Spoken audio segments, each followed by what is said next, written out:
ఉన్నారు. యేసు ప్రభు ఉపవాసం బాప్తిసము పొందగానే చేసిన దీక్షలో అందరూ కూడా 40 దినాలు 20 దినాలు వారి పరిణామమును బట్టి వారి సర్దుబాటును బట్టి చేసుకునే కాలంలో ఉన్నారు. మనము ఈ రోజున శ్రమలో విజయం ఉందా లేదా అని చూద్దాం. అందరూ కూడా మీ జీవ గ్రంథాలు తెరవండి. యెషయా గ్రంథం 26వ అధ్యాయము 16వ వచనాన్ని చదివి సహాయం చేయండి. యెహోవా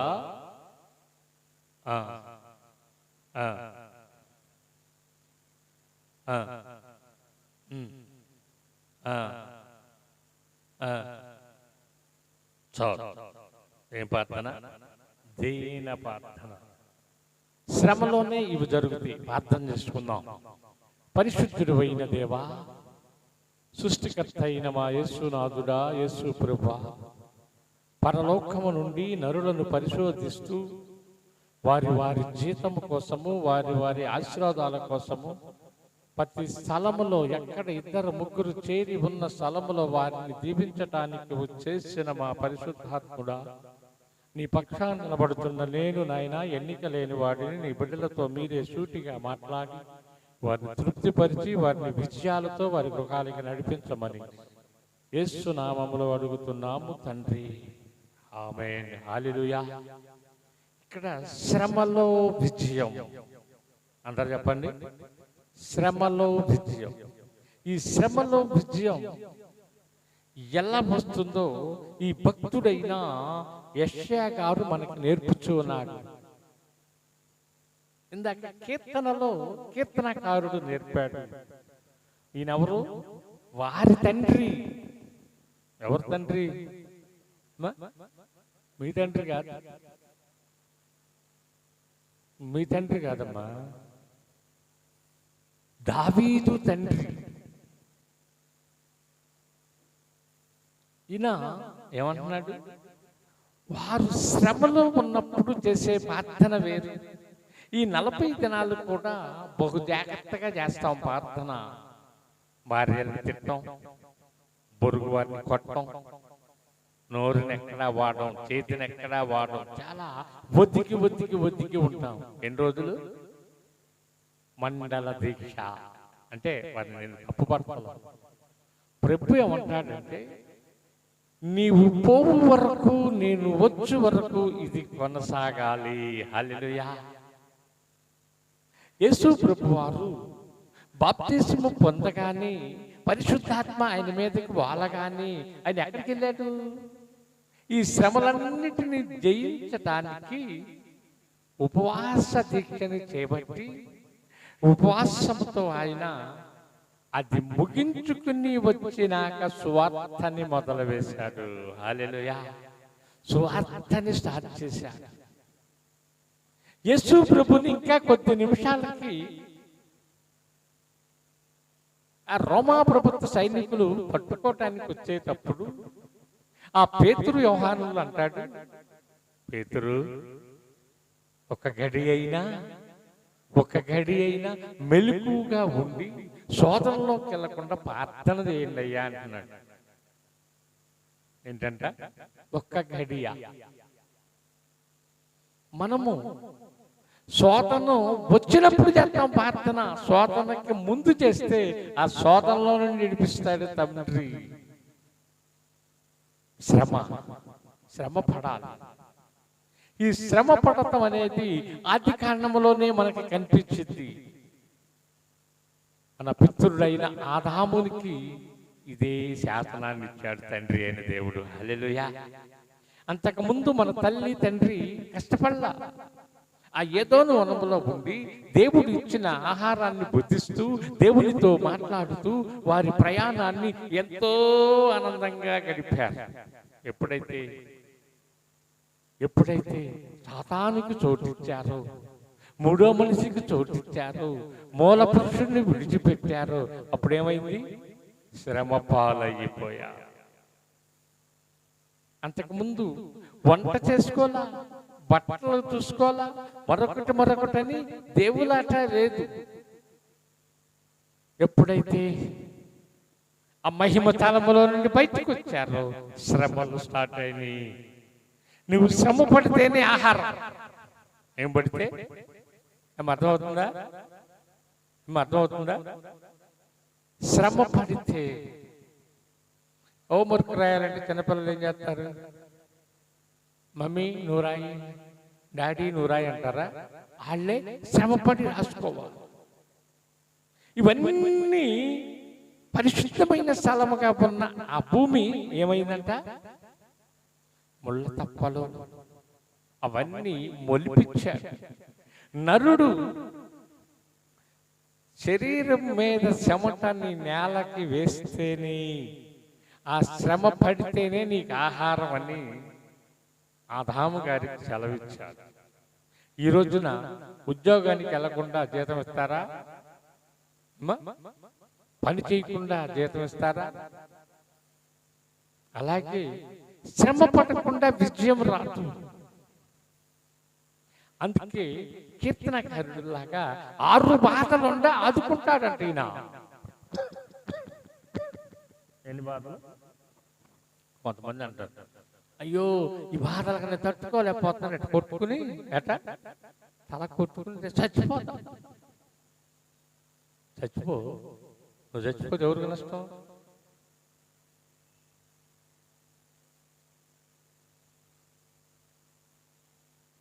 మేలు చేయక నీవు ఉండలేవయ్యా.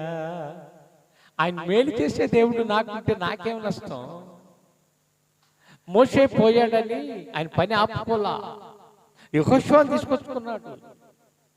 రాళ్ల చేత అర్పించే దేవుడు. దేనికి? రాళ్ల చేత.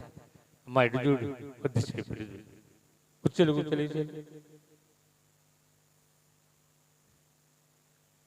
ఈ శ్రమ కాలము కొద్ది కాలమేనంట. నీవు జీవితం అంతా శ్రమ పడాలనుకోవట్లా, కొద్ది కాలము శ్రమలు. పైకాడ కూర్చుని ఆ నీరు మంటేసుకునేటప్పుడు, లేక మీ తినే పదార్థాన్ని ఆ పొయ్యి మీద నుండి తయారు చేసుకునేటప్పుడు ఎంత శ్రమ పడాలో తెలుసా? ఇప్పుడైతే శ్రమ పడే పని, రైస్ కడిగి కుక్కర్లో పెట్టి స్విచ్ చేసి మీరు మరొక పని చేసుకుని వచ్చేతలకి రైస్ అయిపోతుంది. అలా కట్టెలు పొయ్యి మీద పెట్టి ఆ కట్టెల్లో వెలిగించుకుని అది ఆరిపోకుండా ఊదుతూ అన్నం తయారైందో లేదోనని ఆ తెడ్డు పెట్టి చూస్తూ కొద్దిగా ఉండగానే మొలక వస్తుందనగానే దాన్ని ఓడ్చుతూ అంత పని ఉంది. ఎప్పుడు? అప్పుడు. ఇప్పుడు రెడీమేడ్ భక్తి కూడా అలాగే వచ్చేసింది. చెవుల్లో పెట్టుకుంటున్నారు, జేబులో ఫోన్ పెట్టుకుంటున్నారు. విన్నామండి వాక్యం మేము. భారతమ్మ గారు తిన్నాం, సుబ్బారావు గారు తిన్నాం, స్టీవెన్ పాల్ తిన్నాం, వింటున్నాం మేము. అది భక్తి. ఆయన ఏమంటున్నాడు? నీవు నేను మాట్లాడుకున్నట్టుగా ఒక గుడారం కావాలి అని నిర్గమకాండం 25:8 చెప్తాడు మోషేతో. ఇంటికి వెళ్ళినా చూసుకోండి. నీవు నేను మాట్లాడటానికి ఒక స్థలం కావాలి, ఒక పరిశుద్ధ స్థలం కావాలి, ఒక పరిశుద్ధమైన వాతావరణం కావాలి. లోకంలోకి వెళ్ళినప్పుడు మనకు ఎదురుపడుతూ ఉంటాయి. ఇప్పుడు మందిరములంతా పరిశుద్ధంగా ఉంది, నిశ్శబ్దంగా ఉంది. నేను మాత్రమే మాట్లాడుతున్నా, ఆ పరిశుద్ధమైన మాటలు మాత్రమే మీరు స్వీకరిస్తూ ఉన్నారు. లోకంలో అలా ఉంటుంది కదా. ఇది పరిశుద్ధ స్థలము, పరిశుద్ధుడైన దేవుడు ఇక్కడ ఉన్నాడు కనుక నీవెలా ఉండాలి? నీవు పరిశుద్ధంగాను, చెవు కలిగిన వాడు వినుగా. కానీ ప్రకటన 20:21 చెప్పినట్టుగా ఆత్మ కలిగిన వాడు పొందుకుంటాడు. చెవు కలిగిన వాడు వింటాడు, ఆత్మ కలిగిన వాడు పొందుకుంటాడు. మరి మనం ఎలా ఉండాలో చూద్దాం. పేతురు రాసిన మొదటి పత్రికలోకి రండి. పేతురు రాసిన మొదటి పత్రిక 4వ అధ్యాయము 17వ వచనం.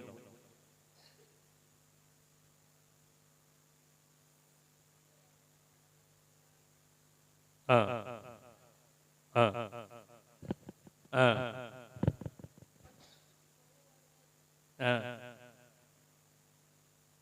14:17. ఉమ్, ఉమ్, ఆ, ఆ, ఆ. మళ్ళీ చదువు.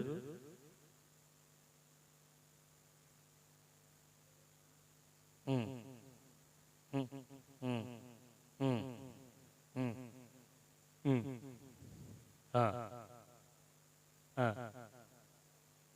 హల్లెలూయా.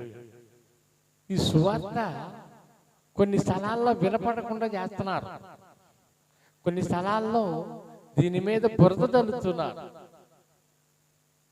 ఇది ఎంతో ప్రయాసపడి వారు నశించుతున్నారు అని, వారు నరకానికి వెళుతూ ఉన్నారని భక్తులు వెళ్ళి ఈ రాజ్య సువార్తని వారికి అందిస్తూ ఉంటే వారు ఏం చేస్తున్నారు? స్వీకరించలేక తిరస్కరించే మనస్సుతో ఉంటూ ఉన్నారు. అలాగే కొరింథీయులకు రాసిన 2వ పత్రిక 12:7లోకి రండి. కొరింథీయులకు రాసిన 2వ పత్రిక 12వ అధ్యాయము 7వ వచనం కూడా మంచి అమూల్యమైన మాటలు మనకి పౌలు భక్తులు తెలియపరుచుతూ ఉన్నాడు. పేజీ నెంబరు 166, కొరింథీయులకు రాసిన 2వ పత్రిక 12వ అధ్యాయము 7వ వచనం.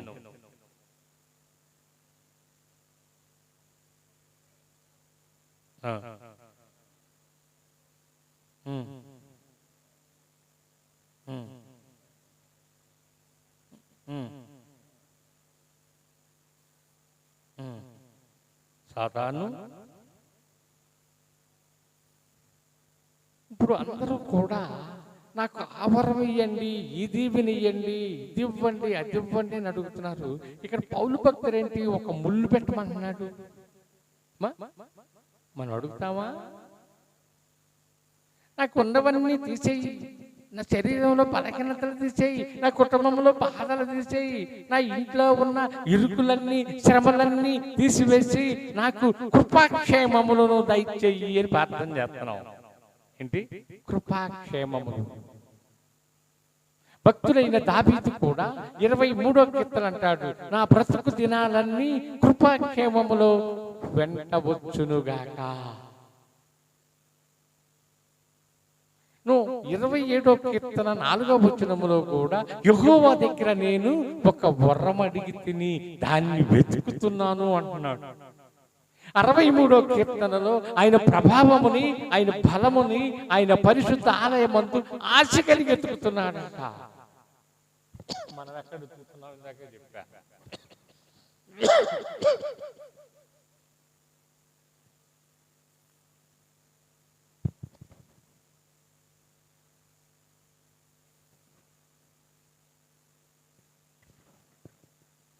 దేవుని దగ్గర మనం ఏం ఎతకాలి అంటే ఆత్మీయతను ఎతకాలి, ఆత్మ ఫలాలు ఎతకాలి, పరిశుద్ధతను ఎతకాలి, విశ్వాసములో మనం ఎలా పెరగాలో ఎతకాలి.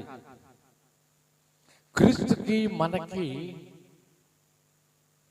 ఇనుముకి అయస్కాంతానికి ఎంత ఆకర్షణగా ఉంటుందో తెలుసా మీకు? అయస్కాంతం ఇక్కడుండి ఇనుము అక్కడుంటే అది వచ్చి ఇక్కడ అంటుకుపోయింది. మనము కూడా క్రీస్తు మాటలు వింటూ ఉంటే ఆయనకి హత్తుకుపోవాలి. క్రీస్తు వాక్యం మన గుండెలకి హత్తుకోవాలి. క్రీస్తు మాటలని మనము చేర్చుకుంటే మనం ఎలా ఉంటాం?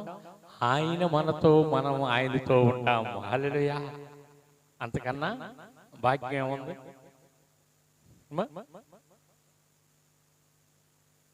మనం పాటలు పాడినంతగా భక్తి ఉండట్లా. పాటలో పోటీలు బట్టి పాడుతున్నారు, మంచిదే. కానీ భక్తిలోకి వచ్చే తెలికి సన్నగిల్లిపోతూ ఉన్నారు. భక్తిలోకి వచ్చే తెలికి క్రీస్తు దూరం అయిపోతూ ఉన్నారు. అలాగే కీర్తనలోకి రండి. కీర్తనలు 3వ అధ్యాయము 6వ వచనం.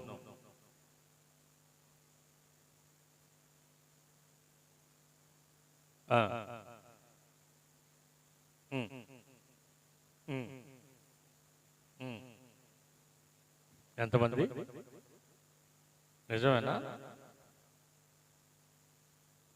గొలియాతు ఒక్కడికే భయపడ్డారు కదండి ఇశ్రాయేలు ప్రజలందరూ. గొలియాతు ఒక్కడా 10,000 మందా? ఒక్కడే. ఒక్క గొలియాతుకి 10,000 మంది భయపడ్డారని మనం అక్కడ చూస్తాం. ఇక్కడ ఇదే కీర్తనాకారుడు ఏమంటున్నాడు? 10,000 మంది. మనం ఎవరికి భయపడాలండి? జలములలో పడినే వెళ్ళినా నన్నేమి చేయవు నా యేసయ్యా, నీకే వందనం అనే భక్తి నీలో ఉండాలి. ఏముండాలి? అట్టి భక్తిని నీవు అలవర్చుకుంటే, అట్టి భక్తితో నీవు ప్రయాణాన్ని కొనసాగిస్తూ ఉంటే, నీవు అది ఎంత దూరమైనా వెళ్ళిపోతా, ఎంత అగాధమైనా నీ దేవుడు నిన్ను నడిపిస్తాడు. నీకు అలసట వచ్చినా చక్కని ఆలోచన చెప్పి పరిశుద్ధంగా నడిపిస్తాడు. నడవలేని నీకు స్థితి ఉంటే ఆయన ఎత్తుకుంటాడు. అలా ఎత్తుకుంటాడు. అలాగే రోమీయులకు రాసిన పత్రిక 12 వచనాన్ని చదవగా విందాం.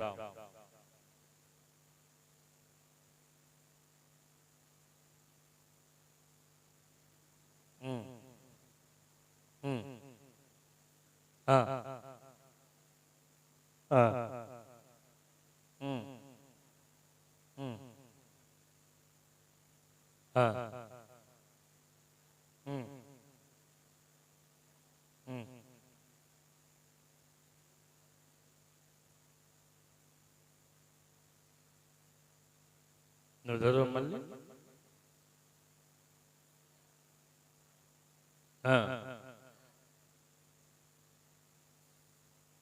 పరిశుద్ధులతో నీ ఉన్నప్పుడు, పరిశుద్ధ స్థలంలో నీ ఉన్నప్పుడు, పరిశుద్ధమైన మాటలు నీ హృదయాన్ని తాకుతున్నప్పుడు, పరిశుద్ధమైన మాటలని నీవు స్వీకరిస్తున్నప్పుడు ఎంత ఆనందంగా ఉండిద్దో ఇందాక భక్తుడు చెప్పాడు.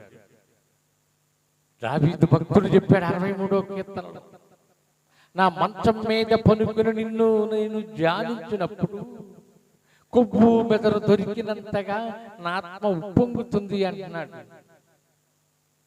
122వ కీర్తనలో మందిరానికి వెలుదురని జనులు చెప్పుకుంటున్నప్పుడు ఆయన కూడా సంతోషంగా ఉన్నాడు.